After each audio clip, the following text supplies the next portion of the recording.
Hey, what's up guys? So today I'm going to be explaining how I kind of play in this holdsworth style. I've been asked this multiple times over the past, I would say year now, across Facebook, TikTok, Instagram. And so today I'm just going to try and deep dive into that, show you guys kind of what I'm thinking across the whole fretboard here.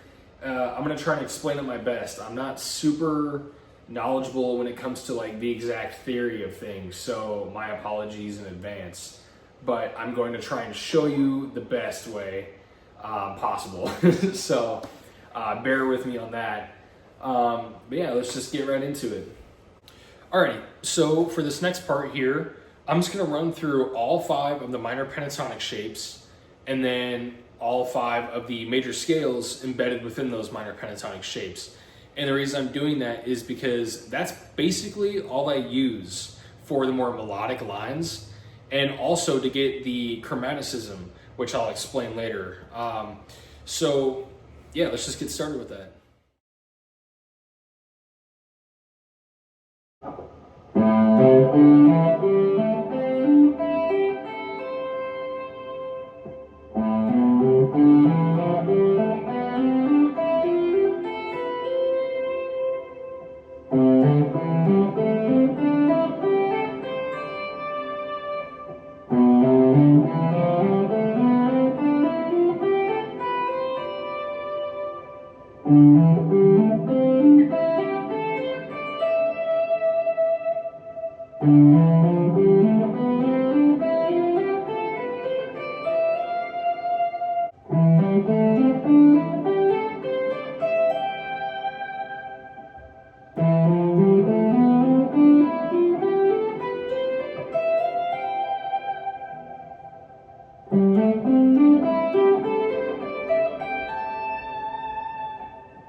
Okay, so now I want to talk about the Messiaen mode.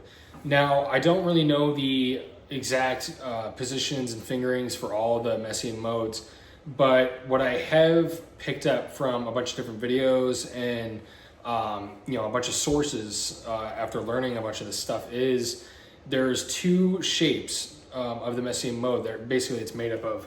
And so you go 1, 3, 4, this is the first one. It's just, okay,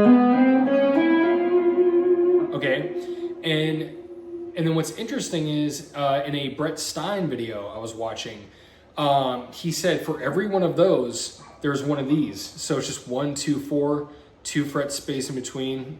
And I should add 2, 1, 3, 4, and there's also 2 fret space in between there, as you can see. So for every one of these, there's one of these.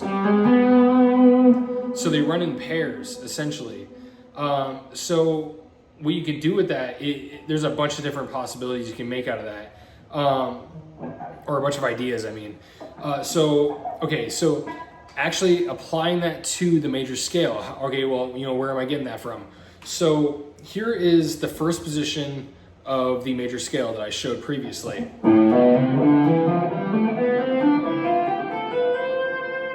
Okay, so what I'm going to do is I'm going to apply those shapes to that exact scale. So here we go.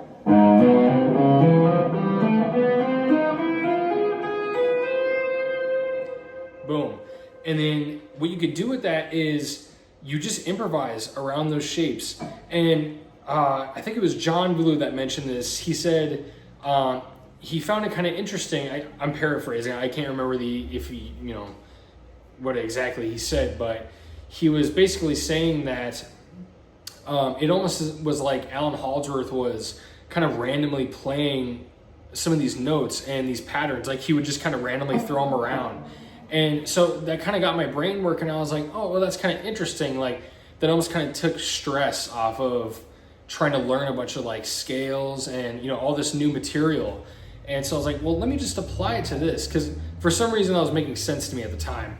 But yeah, so with that kind of ideology, I guess, really the possibilities are endless. So let's just see here. I'll just start off this first scale. So.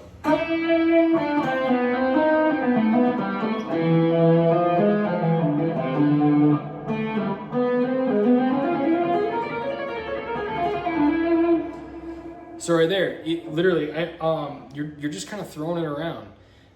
Just start messing around with those two patterns. Again, just keep that in mind for every one of these, or vice versa. It has a buddy. So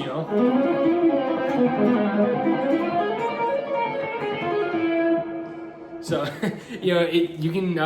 It's pretty simple in the fact that it's very shape driven. That's kind of what I found, and that's basically all I've been doing. Now the hard part about this is actually getting from point A to point B and having it make sense. With anything jazz and like chromaticism related, that's always a hard thing to actually accomplish. So you just got to mess around with it and just play with these concepts. It's very fun once you start doing it.